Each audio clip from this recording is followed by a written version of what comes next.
Wicked cool. Feature alert. Hey there, podcast fans. Thanks for listening. Now, you can also reach out and send me a text message. On every episode, at the top of the show notes, you'll see a link that says, send us a text message. Simply click it, write something super nice and sweet, and away we go. Also remember to please subscribe, share this podcast with a friend by telling them about it, and leave us a positive review, whether it's on Apple, Spotify, your favorite podcast streaming service, or even on our website at www.afraidofnothingpodcast.com.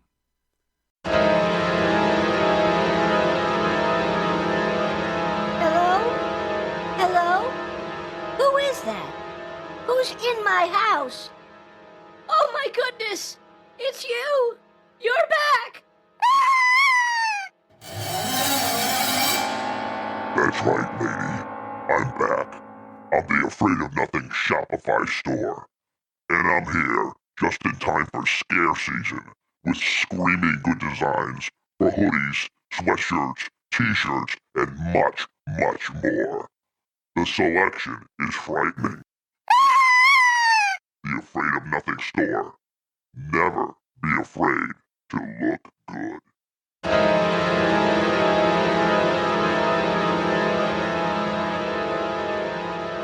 That's right, my loyal listener fashionistas. Be sure to check out the Afraid of Nothing Shopify store online. I'll be sure to drop a link in the show notes and on my website.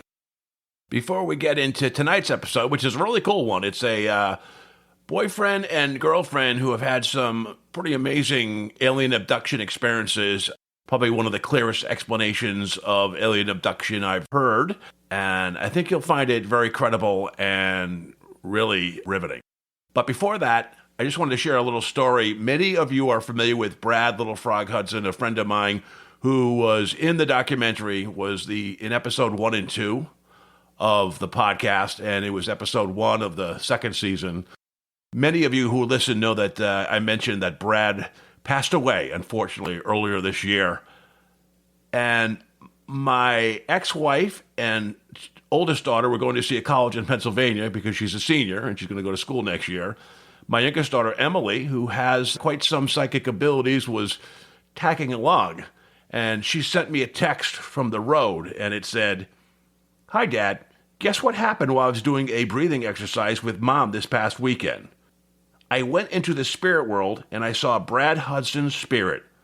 I told him that I missed him, and I always thought about him. He then said that it was nice that I was still thinking about him. Brad then told me that he is living a peaceful life in heaven. I said that it was great for him to be in peace in heaven. After that, he said to tell Mom and you that he missed us. I told Mom that, by the way, he misses you too." So anyways, the next weekend, Emily was with me, and both my daughters were with me on that weekend. And I asked Emily, I said, "Emily, that's so cool that you saw Brad. That's awesome. What did he look like? I mean, how did you recognize him? Did he look the same or did he look younger?" And she said, "More of the latter."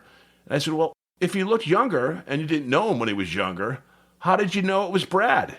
And she looked at me with a look like it was almost a dumb question. And she said, "Dad, I recognized his energy," which is pretty cool because in episode 2, the second episode that Brad was on, he talks about a story when he was doing some remote healing on Emily, and she is the only person ever to go visit him while he was doing a healing, kind of as he was going to his spirit world with his spirit dog, Shadow. So it blew him away. In the hundreds or thousands of times he's done this, the only time someone showed up, and it was Emily, because she recognized his energy pattern and she was curious what he was doing. So, well, with that as an introduction, let's get ready to kick into tonight's episode, a great one, after this opening bit.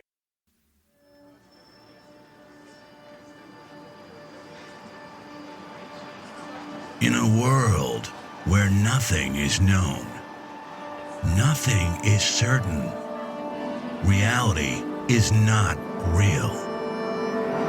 Wake up! Be afraid of nothing. I'm Bob Heskey. Robert. The host with the ghost. This is my podcast, based on my paranormal documentary, Afraid of Nothing. Each episode, we talk to people who see life and the afterlife through a different lens. Join me. Who is this large man? And what's he doing in our bedroom? As we lift the veil and open our minds to see beyond our eyes lie. This is Afraid of Nothing.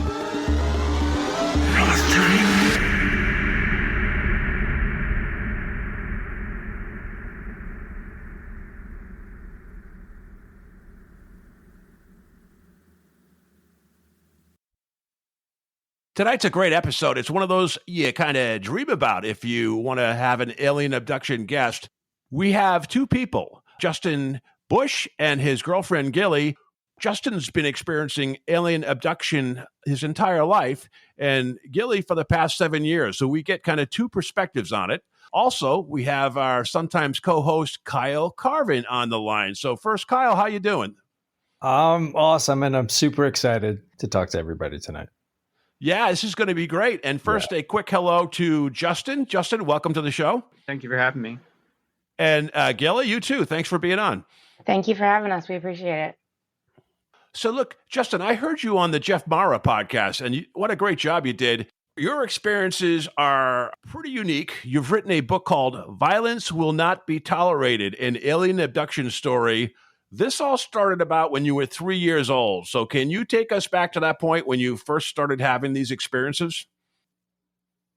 To be perfectly honest, I do not know exactly when these things started. That's just the first memory I have. When I was about 28 years old, my dad said something like, he said, you used to come to me and your mother and tell us things that would make your hair stand on end and turn white. So I don't really know, but my very first memory of seeing a gray alien, I was about 3 years old. My mom and dad divorced when I was 4. And, well, technically they separated, but they separated. My mom left the household when I was 4. They had gotten in a fight one night, and my mom left, which was fairly normal. And usually she'd come back after a few hours. If it was a really bad fight, she'd go to her mother's house. She might come back the next morning.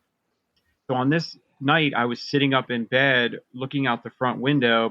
Everybody else was in their rooms and going to bed. And I was just kind of waiting for my mom to come home, because she usually did. So as I was waiting, I saw some movement by the side of the house out the window, and it looked like something had ducked down below the window in like the corner of my eye. So I stood up to kind of get a better look and angle on it to see what it was. And when I stood up all the way, holding the headboard with my hands, this head popped up, like this creature kind of like stood up, and it was just a few inches away from my face. Like if you know how kids are kind of silly, and like little kids especially, they put their face right up against the glass. Yeah. So I kind of had my face right up against the glass, and this thing was just a few inches on the other side of it. And then I blacked out. When I woke up the next morning, I was underneath the bed, and I was in my hiding spot that I used to hide. And I suppose I had been crouched down there so long that I had no feeling in my legs. Like my legs were completely asleep. And then anyway, my dad, called for me to get up and eat breakfast or whatever. And my mom came home and they kind of made up. But that was the very first time I had ever seen one. Happen periodically, like when I was 4, when I was 5, when I was 7, and then it just kept happening even into adulthood. I think I heard you say that you were with your dad one time and he got abducted, not you, correct? Yeah, yeah. It's not that funny, but it is kind of funny. My dad, well, it's funny now. At the time, it wasn't very funny at all, but my dad like almost killed us. He was terrified. Also relates to my mom and my dad's divorce, which is kind of funny. So my mom had left when I was 4 years old. Her and my dad, as they were going through their divorce, would have these like terrible phone calls, with like constantly arguing and fighting and stuff. So my dad was on the phone at the front door, and they were on the phone for probably an hour or whatever. And I was outside playing barefoot in the yard. The sun had gone down. Normally when the sun goes down, my dad would yell for us to come inside, but he was so distracted arguing with my mom And he did this sometimes if he was watching a TV show, or sometimes he'd forget. And I was one of those kids that I tried to stay out, every second I could. I'd kind of force him to yell at me to come inside. And especially, I mean, there were times he went to bed, forgot to yell, bring me inside, assumed I was in my room sleeping, and went to bed, and I would come in 10, 11 o'clock at night or something. So anyway, he was on the phone. I was outside playing past dark when I should have been inside, and he had gotten really angry with my mom. And when he hung up the phone, he kind of like slammed the phone down and he stormed out the front door. And when he like walked past me, he noticed me and he kind of was surprised. He didn't expect me to be outside, and he started to yell at me, and he was like, "Hey!" And I kind of jolted because he's a very stern father figure, and instead of yelling at me to go in bed, go get in bed like I thought he would, he said, "Get your butt in the truck." And I did one of those, "Do I have to?" And he said, "Get your butt in the truck for I beat it." When he would get frustrated or angry, he would just go for drives. He did it all the time. And the road we lived on was about a mile and a half, a little over a mile and a half long. And he would a lot of times go down the end of the road, make a U-turn near the ocean, and then kind of come back. Or technically it was the bay. So anyway, I get in the truck. He gets in the truck. We pull out of the driveway. I asked him where we were going. He said it was none of my business. He was just angry, being a smart aleck. So anyway, he goes and makes a right-hand turn. So I know where we're going. There's a dead end. Like, we drive down this road every day. After a few seconds, he kind of calmed down a little bit and was like, "We're just going for a drive," or something. Like, that's what he said. Got a few hundred yards down the road, and I was the one to notice the object in the field. So it was just kind of sitting in the corner of the field. It was far enough away that you didn't really know what it was. It just had this big kind of orange light on it. And so I said, "Hey, Dad, what's that?" And pointed at it. And he looked over, and, like I said, he's a smart aleck. So he's just said, "It's a ghost," and then kind of look away. You know what I mean? And he started driving. Well, that road turns towards where this object was. So the further we go, the closer we're getting to this thing. So eventually, after just a few seconds, 30, 40 seconds of driving, he keeps looking over at it. And then finally he goes, "What in the Sam hell is that thing?" And he slows his truck way down. We got about 100 yards from it. He slows way down. He cuts all the way across the road from the right side all the way into the left side ditch. And he kind of staggers his truck with like two wheels in the ditch and two wheels on the road, and he stops. And so now this thing is right parallel to us. So he's turned looking out the driver's side window, like the door window. And I stood up and held the back of the seat and for, to balance. And I was looking out over his shoulder. Well, as soon as we stop, this thing starts to very, very slowly come around the field, the edge of the field. And then after maybe 5 or 10 seconds, it shines this big yellow spotlight out of it. And it sweeps this light through the trees that are off to our immediate right-hand side. And my dad's, just watching it going, "What the heck is this thing?" And then it made two very abrupt movements. It made one abrupt movement to the left and then one abrupt movement to straight towards us. So if you imagine like bouncing a ball off the wall, this thing just went 1, 2 and was right in our face, about 15, 20 feet from the truck. That yellow spotlight, that it was almost like a laser. Like if you took a flashlight, you know how the light comes out in a cone. If you made a like laser flashlight in yellow, that's what this looked like. So it shined that in my dad's face, and he lifted his hand up to kind of block the light from his eyes, and the thing landed right there about 15 feet from the truck. My dad froze. Like, he picked his hand up to block his eyes and just froze solid. He didn't move. It landed, a little door opened up on the side, and these three creatures came out. One came out, walked like 2 feet, maybe 3 feet in front of his truck, right in the headlights, like right, you could see it clear as day. It walked right in front of both headlights around to my side, and then two went to my father's side. When I turned, because obviously there's somebody coming to my door, so I turned my back towards my dad, who was just kind of frozen there at the time, and this creature came up and just started talking to me. He was about 4 feet tall. His head just came over the windowsill like a few inches in my dad's truck. So he starts talking to me, and then I hear them open up my dad's side of the truck. So I kind of turned back for a second and looked over, and they were grabbing my dad and kind of ushering him by his arms into this craft, like up the same ramp door into the side of it where they came out of. So I turned back, and this creature just kind of asked me a bunch of questions. I wanted to ask him questions, but he just asked me and asked me and asked me. He didn't really give me any time to ask him anything. And he was using telepathy.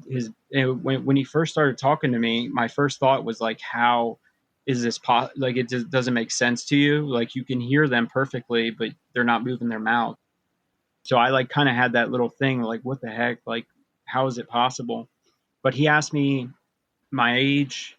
He knew what school was. He asked me if I went to school. And then when I said yes, he asked me what grade I was in. I told him I was in kindergarten. He asked me how old I was. I told him I was 5. When I told him I was in kindergarten, he said he didn't know what that was. So he understood school. He understood that there are like grades or levels, but he didn't know what kindergarten was. And the way I explained it to him was that my older brother had been in first grade. So, my dad would be like, oh, next year you'll be in your brother's grade or whatever. So I just told this creature, I was like, it's the grade before first grade. And he was satisfied with that. He asked a bunch of questions like where we were going. He wanted to know what we were doing. When I told him we were driving to the end of the road, he said why. He wanted to ask why. And I told him there was no reason. And he said that didn't make any sense, that there had to be a reason that we were going to the end of the road. He said it didn't make any sense for a person to go from one location to another location to expend time and energy for no reason. So he said there must have been a reason, and I told him there wasn't any. And then he basically said something like, well, maybe you just don't know the reason. Perhaps the father knows the reason. Like perhaps your dad understands, but you don't understand. And I was like, no, we're just doing it for no reason. Like we're just doing it to do it, not for, there's no goal. And he didn't understand that. He let me know multiple times that didn't make any sense to waste time and energy for no reason. But yeah, eventually we were just talking for a while. And when he got done with me, asking me questions, he did something to me. It made me kind of black out. It wasn't even like I blacked out. It was like if you put your hands over somebody's eyes. Like I couldn't see, but I could hear and I could feel. So I heard my dad get back in the truck. I felt the truck rock back and forth. And then when my vision came back, the first thing I did was I was looking left and right, and I was like, where did the little man go? Because that's, what he looked like a little bald man. So I was looking left and right. My dad started to like hit me. My dad was hitting me and screaming. He was trying to knock me on my butt because I was standing up on the seat, and he was yelling. He was yelling, "Sit down, sit down, sit down." And finally, he knocked me down, and then he just kind of peeled off. At that time, the craft was lifting up and it was still in the very similar position, but the creatures had gotten in and left. And so he did this 3-point turn on a dirt road, and then he turned around, and as he was coming down the road, he sped up 100 miles an hour. The craft slowly flew across the field. Maybe it's about 300 yards or so wide. And then it started lifting up over the trees that separate the field from this other field on the backside. So when my dad was going really fast, he was panicking. He was yelling at me. He was like, hold on, hold on. He came around this turn, and all 4 tires slid out, and he jumped the ditch into the field, and then jumped, because of the way the turn is shaped, he jumped the ditch a second time back out onto the road and kind of fishtailed. And then he kind of mumbled to himself. He was like, I got to slow down. I got to slow down. And he did. He slowed down to maybe, I'm guessing, like 50 miles an hour or so. But when he came around and jumped the ditch, I took my eyes off the craft. It had lifted up maybe 70 or 80 feet in the air, about 300 yards from us. When I turned back after we regained control of the truck, it had disappeared. I don't know where it went. I don't know if it flew down below the trees or if it shot off, or I didn't see it happen. But anyway, my dad pulled in the driveway and almost ran into the house. He was still driving so fast that he slid like 30, 40 feet and just barely stopped before running into our house. So, Gillie, you and Justin have been, I guess you've been dating for about roughly 7 years. hmm What's it like listening to a story like this now versus when you first met him? What's your perception when you hear that story? How is that different now? I mean, he told me, I don't know if you're familiar with the story, but when we first met, probably within like a week or two, he told me the story when he was abducted in his basement, and when he came to, the dogs were locked upstairs, and he had to basically like break in to get the dogs out. They were locked from the inside. So he told me that very long story then, and I believed him because who's going to tell you that when you first met somebody new that you're dating? That's Yeah, it's not a pickup line, actually. no, I would scare most people off. I'm like, well, he's definitely not making this up, because why would he? That would definitely scare most people off. And then just, over the years, so many weird little things have happened. I haven't had anything quite as memorable as he has, but definitely some weird sightings. I've had some weird. I tend to. It seems like my mind seems to block things out. So I've had weird marks on my body and things like that, but I don't have any recollection of actually being taken anywhere or anything like that. I've seen a few things, but yeah, no, it's definitely interesting. Do you almost think that maybe you've had some experiences that you've kind of blacked out and it's almost like a karma thing, how you and Justin met, and this has kind of opened your awareness a bit? Yeah, I mean, I had nothing like this at any point in my life that I'm aware of. I think morning after he told me something had happened the night before, I had like a really bad pain on the side of my head. And I kept kind of feeling it and being like, man, my head really hurts. I don't know what's going on. And a couple days later, I went for a haircut. At the time, I like to shave one side of my head. And I'm sitting at a barber shop, and the guy starts shaving the one side. And then he says, what happened to your head? And I was like, what are you talking about? And he said, you got a huge scar on your head. And he gets the mirror out and shows me. Wow. And I mean, I nearly passed out in the chair when I saw it in the mirror. I was like, Yeah. I have no idea. I had no explanation for him. He's looking at me like I'm crazy. I was having like a panic attack inside. And we have pictures of that. And then the scar healed within like a week or two. It was really wild. So I've had things like that. Like another night, we had a lot of weird stuff going on. And I had like a square shaped mark on my chest that was like a series of 9 little dots, just some weird stuff like that. But I don't have any memory of any of that stuff. And I always tell him, like, I'm kind of glad I can't, because I don't know if I could handle it. I don't know if my brain would handle it as well as you do.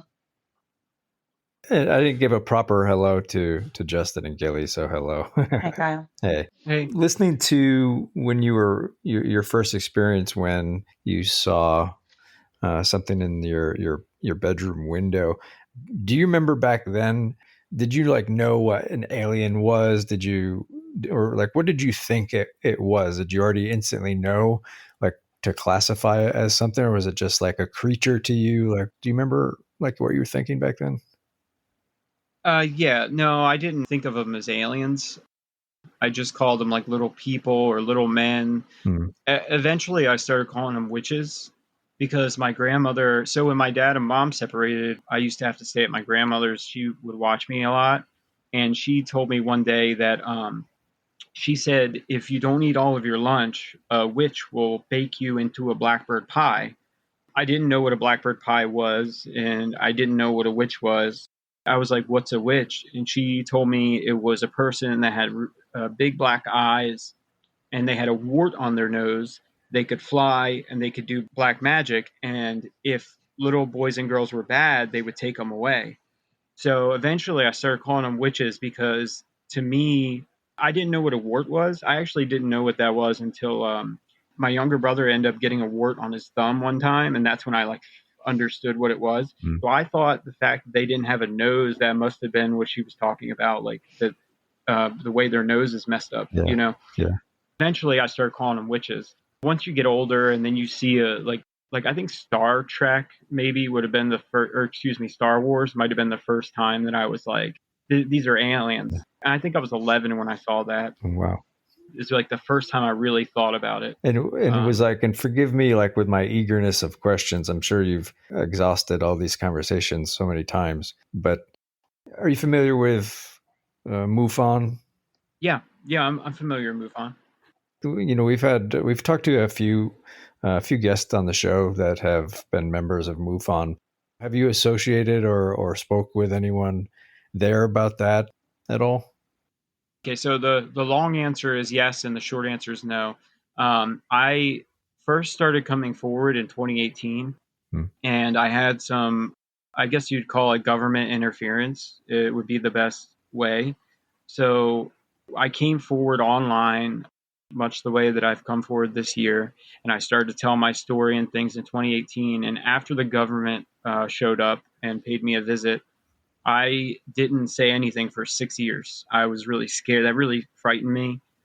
That sort of corruption, with these people are essentially running around doing whatever they want and treating people however they want to. So I got really scared to tell people what happened. But eventually, when I did finally come forward, I reached out to all of those types of agencies, MUFON and See UFOs, and I reached out to, if like, you could pretty much name an investigator that and I probably wrote them an email and reached out to them. Yeah. I've only been contacted by a handful of people. I've talked to some people in government now. I have talked to a handful of investigators that I've started to correspond with. I have talked to some reporters now. I guess, I've talked to one. There was one woman that was a MUFON investigator for about 20 years, and she left MUFON, but she still is active in. So I've spoken with her. I've spoken with an investigator out of New York. But most of the people that I talk to are just not affiliated with MUFON, or even if they used to be, they're just not in MUFON today, I guess would be the long answer. And what changed for you, if you don't mind sharing, to decide to come out and start talking about everything? Well, my girlfriend got sick. It's kind of a long story too. So in 2020, okay, I got to go back to 2018. So in 2018, when I got abducted, they did this thing that they do to a lot of people. I call it the movie. They show you this like horrendous, apocalyptic, cataclysmic thing. It's like flood, nuclear strikes. I thought it might have been an asteroid hitting the Earth or something like that. But they show you this, right? And they're like, this is the future. And they tell you things like the Earth is fragile, or excuse me, life is fragile. There's no guarantee of life on planet Earth, stuff like that. So it's really jarring when they kind of give you this. And you can argue whether they're legitimately warning you or whether they're liars. Perhaps they're manipulating you. Perhaps it's some form of psychological testing. They show you this terrible thing to see how you respond or react. I can't say.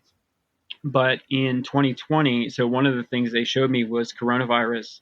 One of the other things they showed me was Russia and Ukraine fighting, along with other things. Like, they showed me this submarine that North Korea builds, and they told me that it would be a Russian submarine and that it would be Chinese missiles and guidance system. So the Chinese missiles and guidance system in a Russian submarine, and they would have this submarine. That came out in 2022, and I saw news articles about it. Yeah. So when they tell you these sorts of things, and then they start to come true, which is what happened in 2020. They show me this coronavirus and lockdowns and all this stuff, and it starts happening. And this little kind of, you don't want to believe them. They take you and they do these kind of horrible things to you, like these medical tests, against your will. So the last thing you want to do is trust these creatures. Yeah. So, but when it starts happening right in front of you, it's like all the hair goes back up on the back of your neck. Like, all those little red flags start to show up, and you finally are like, well, maybe they are telling the truth. And so in 2020, I felt, when all this stuff was happening with coronavirus, it was like, I got hit with a ton of bricks, and I had this overwhelming compulsion to write this book. I couldn't help myself. There were days that I spent like 16, 18 hours typing. I just couldn't help myself. And I wrote and I wrote and I wrote and I wrote. And then when I finally finished it, I pushed myself away from the computer and I was like, I will never publish this ever. I don't know how to explain that to people. Like, I was compelled to write it. And then as soon as I was done, I was like, I don't want people to know that. You know what I mean? I don't want this. But anyway, my girlfriend got really sick with autoimmune disease a few years later, and we were like on the brink, like we had nothing. We're still not doing very great financially, but things got really, really bad. And one day I kind of just turned to her and I was like, I could just publish that book. It's just sitting there. Like it's just sitting on the computer, wasting space. Yeah. Even if it makes $1 is better than it just sitting there. So I kind of reviewed it and then I published it. Gillie, when you got sick around 2020, do you know what the impetus of it was? Where did it come from? And the reason I ask is I have an older brother, and he was a scientist, and he would go into caves where bats were and he was studying something called white nose syndrome on bats in Illinois. And then a couple of years later, he retired, and he got this big autoimmune disease.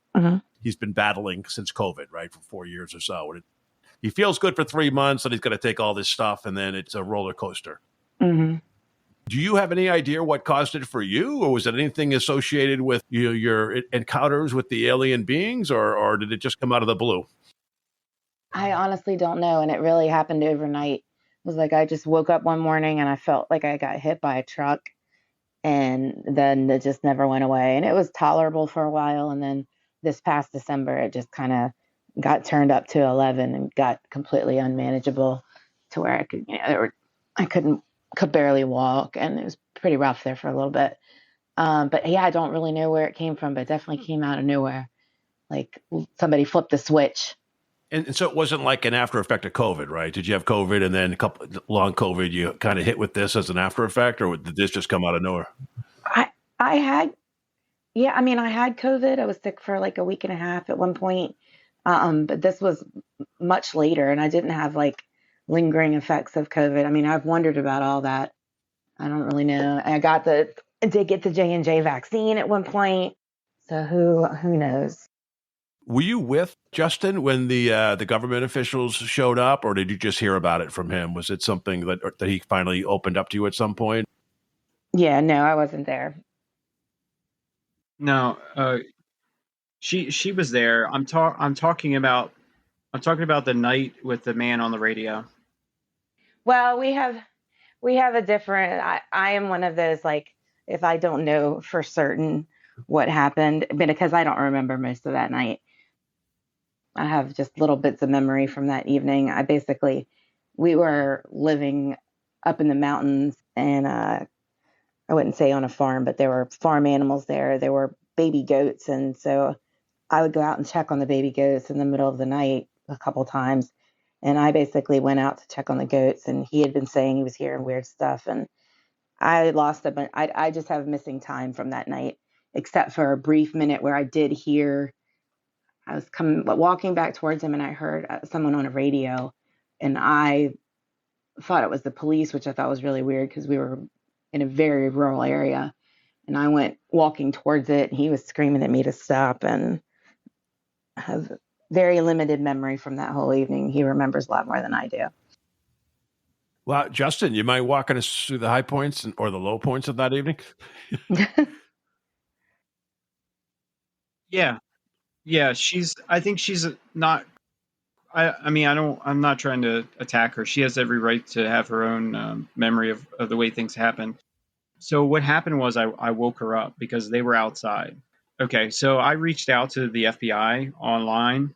The night before I got abducted, a UFO had been landing in the field for a few nights in a row. She knew about this. One of the nights she was at work and I had to go pick her up. And so the UFO kind of chased the car for a little while. When I got there, I was like freaking out, and I was like, "You have to drive home." And she was like, "What are you talking about?" And I was like, I had a full blown like mental thing. I don't know what they did to me that night, but it really messed me up. So I decided to reach out to the FBI, hopefully that, they would send somebody, talk to me, that type of thing. I believe it was the next night after I reached out to the FBI. I heard somebody outside the house walking up to the back door, and I was awake. She was asleep. So I turned on the outside light as they approached the back door. They opened the glass door, and I was just a few feet away from the door, staring at the door because I was like, I thought I was going to get abducted by aliens again. Like, I didn't think it was going to be people, like military people or whatever. I thought I was just about to get abducted by aliens again. And if you've ever been abducted a bunch of times, there's not much, there's no reason to fight. They're going to get you. It's extremely rare that you're ever able to defend yourself or anything like that. So I assumed that this is aliens. I'm going to get abducted. And I kind of just was just waiting for it to happen. Yeah. But instead, they stuck a camera in the door. They stuck an endoscope, like a black camera. You know what I mean? If you know what those are. Yeah. So they stuck it into the door, and it came in about 12 inches. It folded 90 degrees, and then it rotated 90 degrees, and then it pointed straight at my face. And once they realized that I was awake, they ripped it out of the door like fast, like zoop, ripped it out, and they ran down the stairs out into like the part of the property. They ran away. So I woke her up, and I was like, they stuck a camera in the door. They stuck a camera in the door. And she was like, you're probably just dreaming, you're delusional. Like you can't stick a camera through the door. You know what I mean? So she just woke up, and she kind of marched right outside. And I was like, please, you don't understand. You don't understand. Don't go out there. And she was just like, blew me off. Earlier, she said that she believed me when I told her that I was having these things happen to me. And that is true. When I first asked her if she believed me or whatever, she said, well, I believe you believe you. But she also said that she didn't believe in, that's what you said to me. But she said she didn't believe in UFOs. Yeah. Yes, you did. All right. Anyway, I don't want to argue with you. We have a difference of opinion over when she started believing this stuff and when she didn't. Let's just put it that way.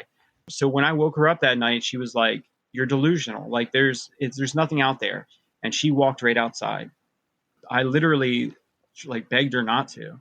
When I went outside, there was a light. Like, so I eventually got dressed. I wasn't dressed. She slipped her boots on, swung her jacket around her, and stepped right outside. So she was missing for almost 45 minutes. And I didn't want to go out there because I knew I was going to be abducted. I still didn't know it was people. Like I still thought it was aliens. So I was like, I'm going to get abducted. And then I kind of just reserved myself. Like after 45 minutes, I was like, they're not going to give her back unless I go out there. So I got dressed. I put my boots on. It's the end of February, beginning of March. So it's like 12 degrees outside, it's freezing outside.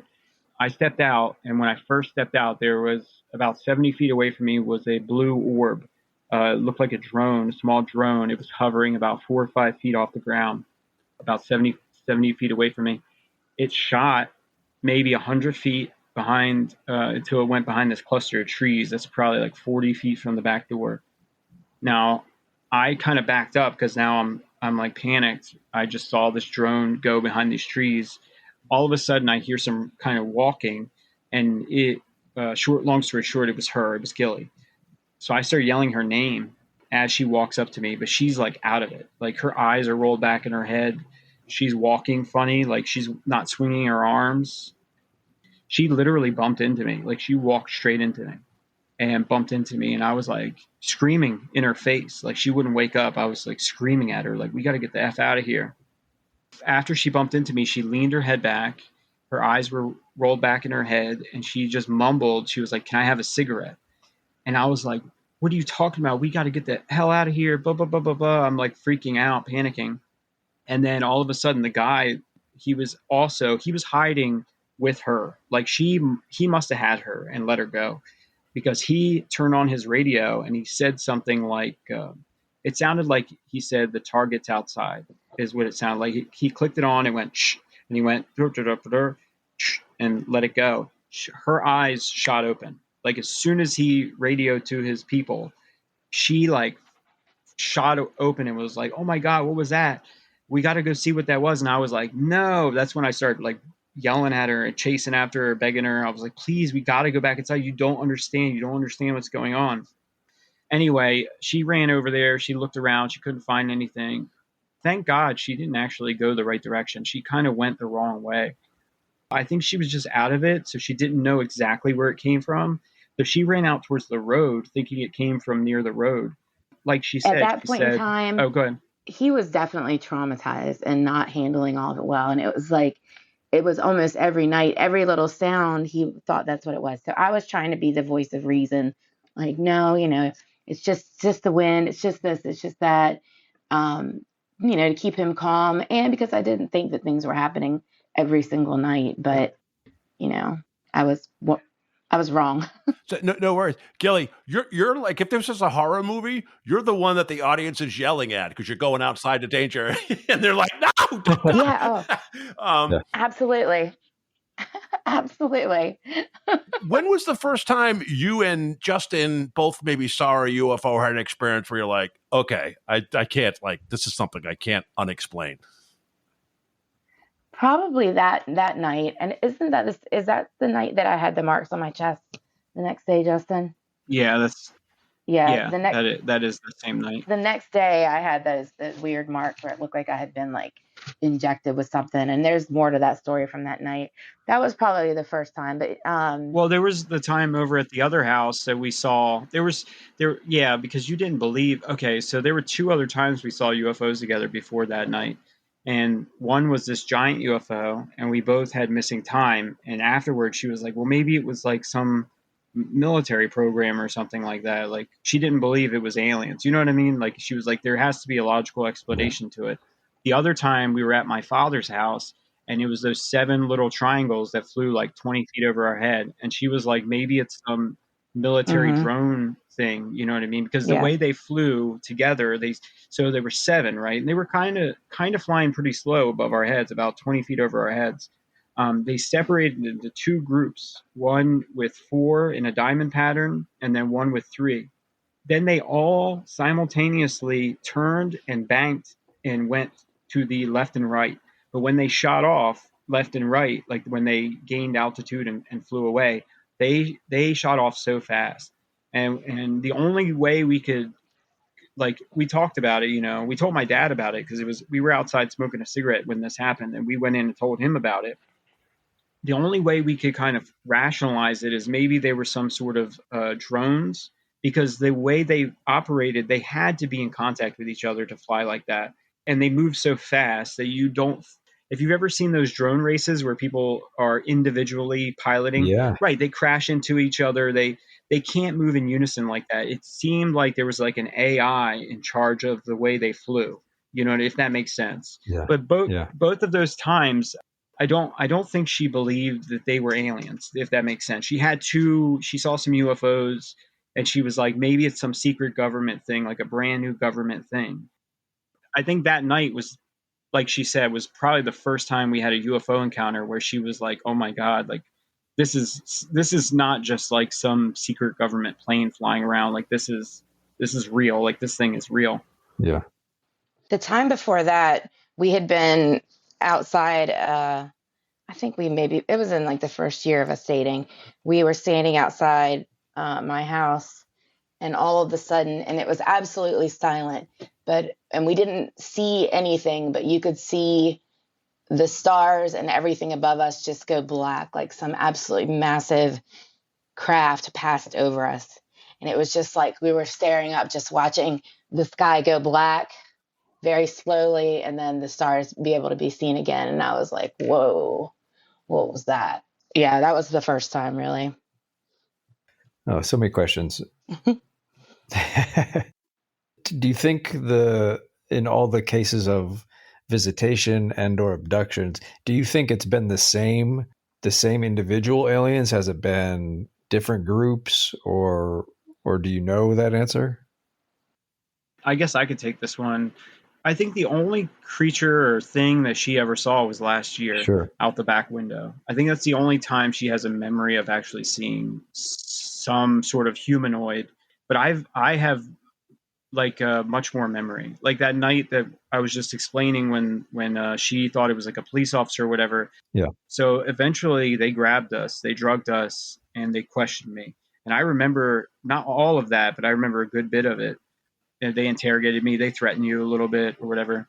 So for me, most of my life, it's always been the same group of gray aliens, like the same ones, like over and over and over again. Yeah. But then, so it's kind of ironic, but right after that, the military showed up, it woke her up. Like it completely woke her up. Like she she didn't believe in aliens. She didn't believe in aliens coming to the planet.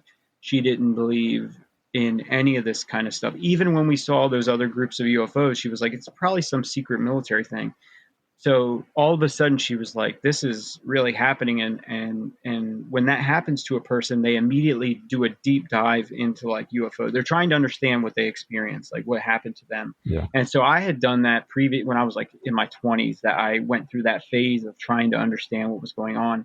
But she immediately did that, and reading everything she could read and doing documentary, everything she could try to understand what was going on. And she came across. Let me chime in here and clarify my belief Go here, ahead. because we've had this argument a million times. It's not that I did not believe they existed. I just didn't really think it was happening to me. Like, you know what I mean? Like, I believe that people had those experiences. I just didn't really think, why would this all of a sudden at this point in my life? Yeah, I just didn't think, my brain wanted to think of every other rational explanation for it that they could come up with. But it wasn't that I thought that all of it was nonsense. I really, I just, like I said, it didn't think it was happening to me. Right. Or maybe I didn't want to think that might be the root of it. Sure. Yeah, absolutely. What do you think is like the, like you mentioned, you used the word interrogate a couple times. Like, what's their purpose? Like, especially in studying the same individual or the same human. Do you feel like you're the only person this particular group of grays has been studying, or I guess both of you, or do they do a lot of people? No. And what's their intent? Well, I can tell you from my experience. I mean, I watched them. There was one time I watched them take my mom and dad down the hallway. I don't exactly know how old I was. I heard something. I sat up in bed. I seen them marching my dad, and my mom and dad were in like a comatose state, like a zombified state, and they were marching them down the hallway towards the front door of our house. So when you do get taken, and just like my girlfriend said earlier about the scar on her head and stuff, or the marks and all that type of stuff, every time they take you, it's biological. They do like skin scrapings from your fingernails, your toenails, in your mouth, your ears, your eyes. They do skin samples from your arm. They take blood. They take semen. You'll hear a bunch of reports of them taking ovum, like eggs from women and stuff like that.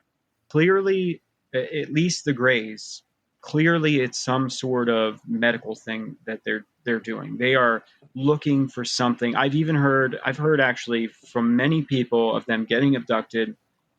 They do these scans. They tell the people, you don't have what we're looking for. They drop them off. They never see them again. They never have another problem with them ever again.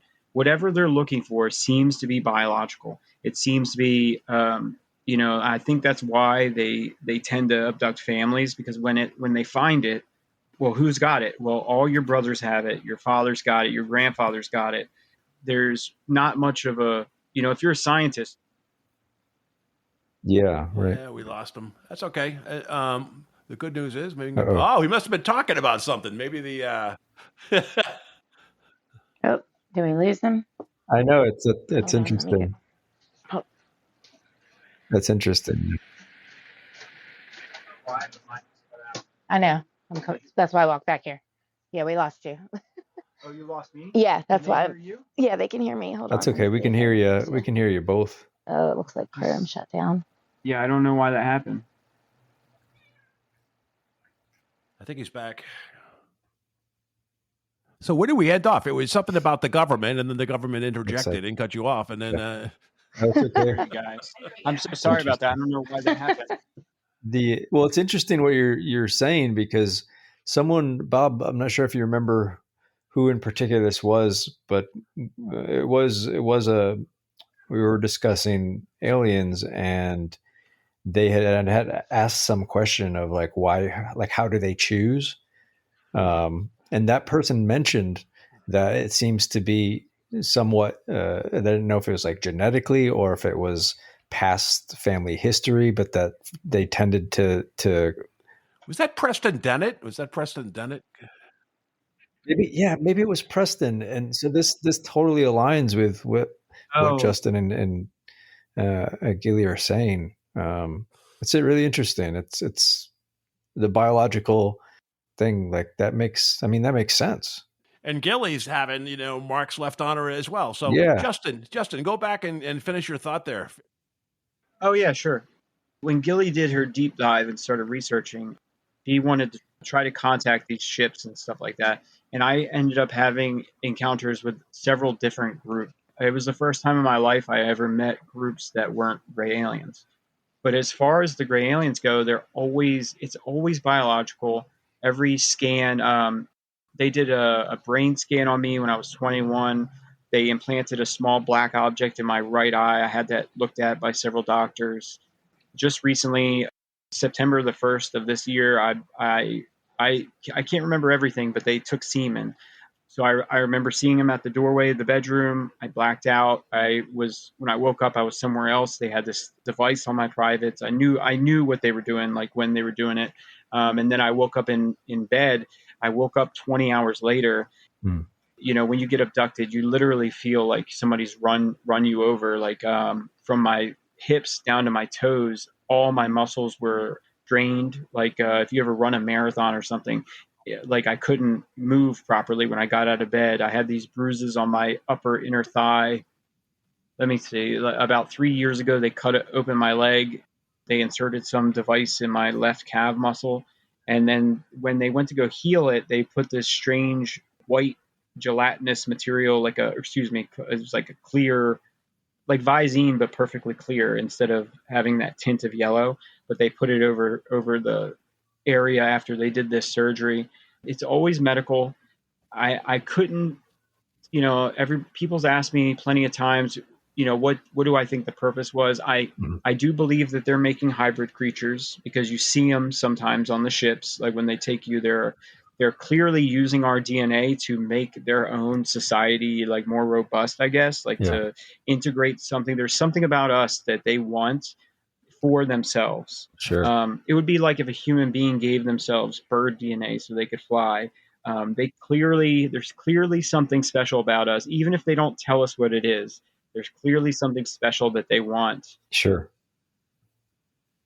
I think it's probably the ability to feel or to love, right? Because I've heard you mention, Justin, that there's like no emotion. They could kill you, and that's the reason for your book. We'll get into that in a minute, the title of your book. But you had mentioned, I think you said, I don't want to put words in your mouth, but that they're not AI intelligence because you've seen them have disagreements among themselves, and they actually they can be killed. But they just seem to lack emotion and empathy. They're almost like psychotic. Yeah. a little bit. So, man, the whole emotion thing is such a hard nut to crack because, I've been told by plenty of people they don't have emotions at all, but I don't get the sense that they don't have emotions. I get the sense that they're just not as emotional, and they think in more of a logical kind of way. When I tried to stab the creature, she reacted and she was afraid. That's an emotion. Fear is an emotion. And if you're a biological creature, you're going to want to have fear because that's what keeps you from dying. That's what keeps you from falling off a cliff or out of a tree or, fear. Every animal that you can find pretty much has it. And it is a saving grace of their species because it allows them to protect themselves against danger. So that creature was afraid. The other creature that was with her, that was supposedly, he said that he was like a security attaché, like he was the designated security officer for this mission. This was in 2009 during that abduction. He was angry, like he was angry. He let me know that he was angry that I tried to harm this other creature, his shipmate or whatever. They were on the same mission together, and he let me know that he would kill me and he wouldn't feel a thing. He told me he would kill me because that was his job and he would do it and he would feel nothing. Like he showed me, this is so hard to describe, but telepathically, he showed me emptiness. Like he would kill me and he would be empty, if that makes sense. Like there would be nothing, like a sociopath. And they'll tell you, like they're very straightforward with their jobs, but they make mistakes. Like I've seen the veins in their body. I've seen the bones in their hands. I've seen their eyes, eyelids. I've seen their mouths open. They are a biological creature. I do believe for a fact that they have integrated technology into their bodies. So If you think of a biological creature, like a human being with a neural link or something, you might consider it like superhuman abilities, for instance, but you're still a biological creature. So they have this very raw way of thinking, very, very logical, but they do have emotions, but it's almost like they turn them down. Like almost like they don't want to have emotions. But I've seen them disagree. There was one time they abducted me, they did their test. There were two creatures putting the samples and stuff away. There was like a cabinet thing, and they were putting their tools and samples away. And they kind of left me unattended for a second while they turned their back. And there was a table with some medical tools on it. So I picked one up because I want to look at it. So I go to pick it up, and one of them saw me. He turned and saw me and was like, no, put that down. Don't touch that. And the other one was like, he can't use it. He can't turn it on. And they telepathically, when you're communicating, you get to see like images and recordings. Kind of like if I showed you a memory I have of something, like I saw something, I went to the fair and I can show you, what I saw at the fair. So they're talking and he's like, no, he can't turn it on anyway. So he can't hurt anybody with it. And I saw that you need a device in your hand. You need this little implanted device to be able to turn some of these technologies on. And so I don't have that device. So I was picking it up to look at it, and the one creature was like, well, he doesn't have the technology to use it, so he can be of no harm to us. And the other creature was like, well, it doesn't matter. He still shouldn't be touching things. So they had this little disagreement. And in fact, when I tried to stab the female creature, they had a disagreement too. So the military creature said, let's just kill him. There's no reason for him to be a danger to us. Like, there's no reason to allow him to continue to be a danger to our mission. And she was like, no, that's not necessary. He's not going to harm anybody. And then she turned towards me and she was like, are you? And I was like, no. Like, they bested me at that point. So I just accepted defeat.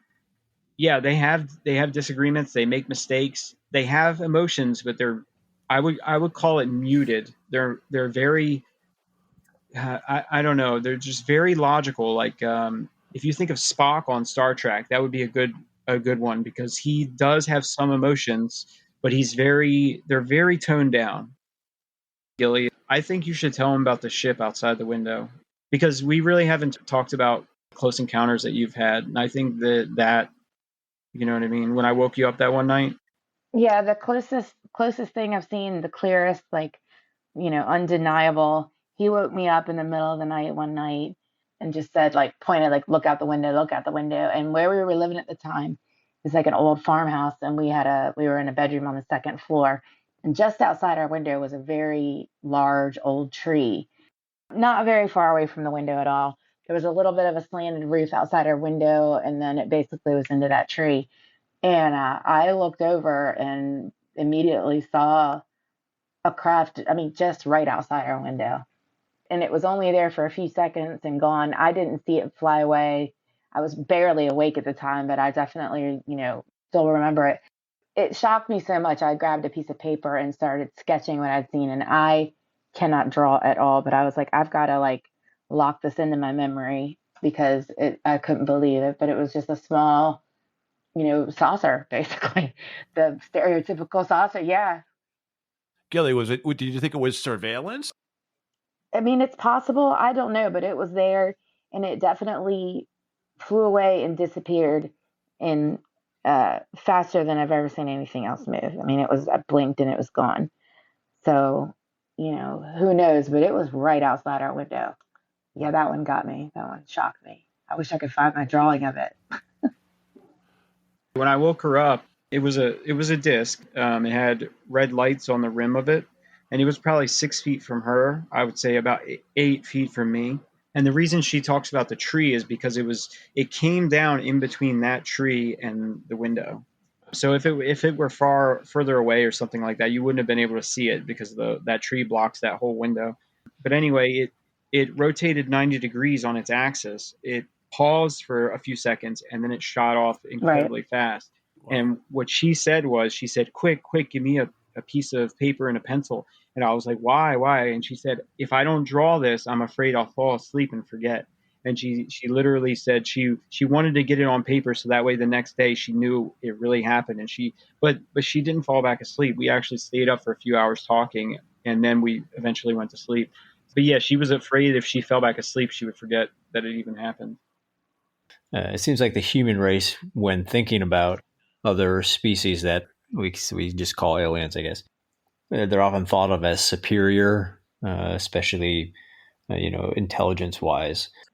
I really liked what you said. It feels very much like they're obviously here. I've never thought about it till tonight for some reason, that they're studying us for a reason, and that's something that we have, something that they don't. And I think that's really interesting because it kind of gives perspective that some folks out there who are into spiritual power of ourselves, the power of our mind, I think it aligns with that, like how powerful we are as humans that we're not aware of, but it seems that other species may actually be indicating that we do have something. And anyway, that's just a random comment, but I did want to ask you, what do you think is if it's like a global conspiracy or just certain government branches? What is it that you guys think that they're really trying to protect?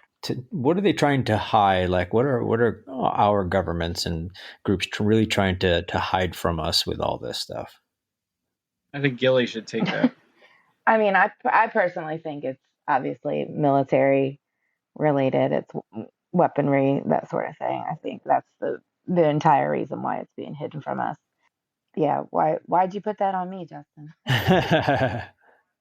No, I just never asked you, and I just thought, I mean, I wanted to know what you thought. I've never asked you that question before, but I would say pretty similarly. I would just say control. Control. I think that this technology, in fact, there were some documents that came out recently. They were alleged briefing documents for Donald Trump.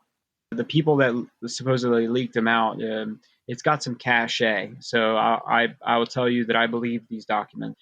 So basically, these documents are kind of like a red flag, like, hey, we have an issue. Here's what the issue is. This is what we need to do about this issue, and the reasons why we need to do it. Effectively, they talk about the ability to bend space time.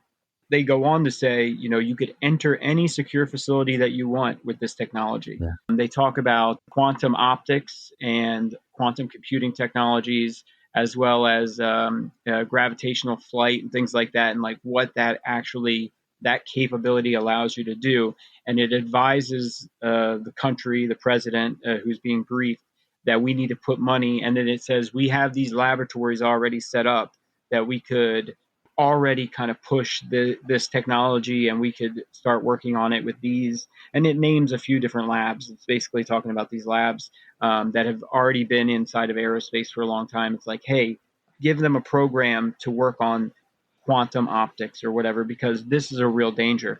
And I think that is the truth, that they know how advanced this technology is, and they are terribly afraid that if it gets out to anybody, instantaneously the government doesn't matter anymore. Sure. They would basically be saying, we have no power, we can't stop you, you can do whatever you want, and there's nothing we can do. Justin and Gillie, Justin, you in particular, you mentioned the apocalyptic visions that they shared with you, I think around 2018, or I can't remember the exact date, but it's certainly kind of ramped up the amount of encounters that you're having. Do you think there is a sense of rush and desperation among the alien entities that they need to get what they need to know before we blow ourselves up or enter a third world war? I've thought about this many, many times from every angle I possibly can. So you can only look at it one of two ways. Either they're telling the truth and there is going to be some sort of grand calamity, or they're lying. If they're lying, it's probably just a manipulation tactic to get what they want.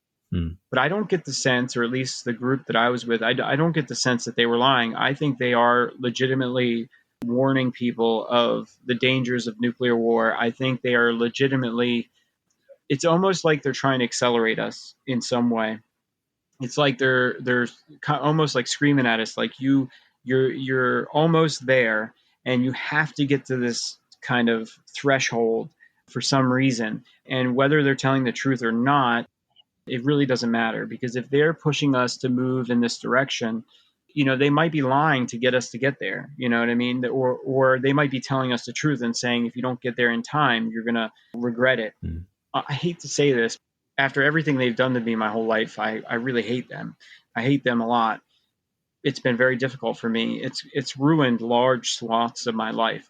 But I started to allow myself to believe that it may be that they think this mission of theirs is so important that they're willing to ruin people's lives because they think the future of humanity is worth ruining a few lives for.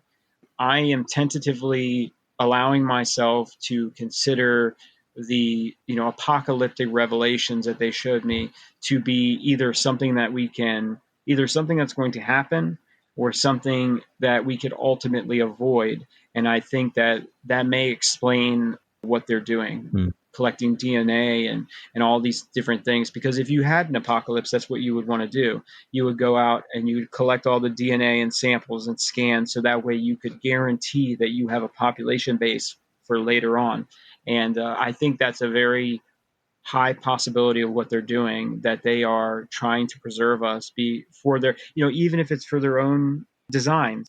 We have something they want, even if they're trying to save us just so that they can continue to get what they want. I think there's a high possibility that they're trying to preserve us for a long-term future. It's very insightful and selfless perspective. And on the back of that, for folks, if there's like any listeners that happen to hear this episode that have gone through something like you have, is there something, is like some sort of form of advice that you would say, or for someone who's scared or doesn't want to speak out for various reasons? Is there anything you would advise? Yeah, I would advise people to speak out immediately. I think the biggest mistake I've ever made was keeping it to myself in fear of some sort of ultimate penalty. Suffering in silence is something that most people do in our society. People don't like people that are desperate all the time, that can't seem to get it together, that can't seem to take care of themselves and things like that. But I like to remind you that society only functions because we all work together. There wouldn't be you wouldn't even have a car if we didn't work together. Like nothing that you can gain in this life is gained independently. There's no such thing as an independent man or woman. We are all completely reliant on each other. And this situation is such a big thing that no individual can possibly deal with it on their own. It takes a village, as they say. And I would recommend finding somebody, I don't care who they are, contacting them and just talking about what happened to you immediately. Even if it's just your friend or your mom or your dad or whoever, keeping it inside is one of my life's biggest regrets. It only helped to destroy me further, that having to deal with it on my own. It's not worth it. You should tell somebody immediately. What I did, I reached out the first time I joined a support group. It helped me immensely, having like-minded people that have undergone these types of experiences. I would highly recommend speaking out to somebody, if it's just to get it off your chest so it's not so cumbersome. All right, thank you. All of us as humans have like the end of the game is death, and that's kind of mysterious and scary. But you deal with aliens, and you don't know when it's going to come and how your evening's going to end. So how do you and Gillie enjoy an evening when you don't know what the outcome's going to be? I assume you don't watch Alien or Alien 2, you don't rent that. What do you guys do to kick back and just kind of just unwind a little? No, not the scary stuff. That's the stuff we avoid. Oh, really? Wow. No, okay. We watch Skinwalker Ranch or something like that. We watch documentaries that come out. James Fox made a couple of great documentaries in the recent years. We watch. We normally pick something together and watch something together, like a TV series or a movie or something like that. It's not always alien stuff. I think we probably consume a lot more alien content than people would expect. Well, mark my words, somebody at some point is going to hear you on one of these podcasts and have you on an episode of A Haunting or have a movie or something. So don't worry, your story's going to get out there. Let's hope not. Yeah. Okay. In the meantime, your book, Violence Will Not Be Tolerated, an Alien Abduction Story, it's on Amazon. You want to give us a little plug, and is there any other places where they can buy that book? No, I'm working on the audiobook right now, so hopefully that'll come out soon enough. But yeah, you can go to Amazon.com and buy it. I mean, if you want, it's on Kindle, or you can buy a softback version of the book.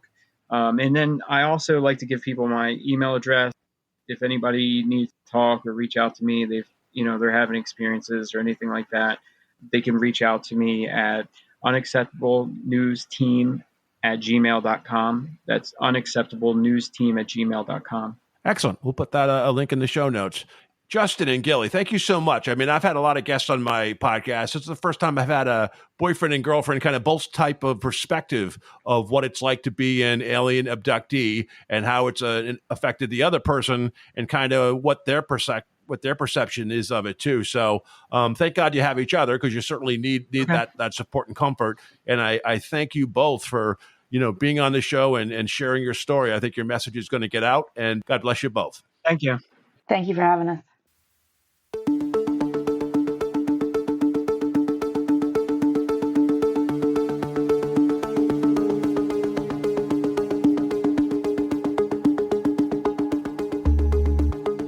You've been listening to the Afraid of Nothing podcast. Please subscribe and like us on Facebook. Until next time, stay scared.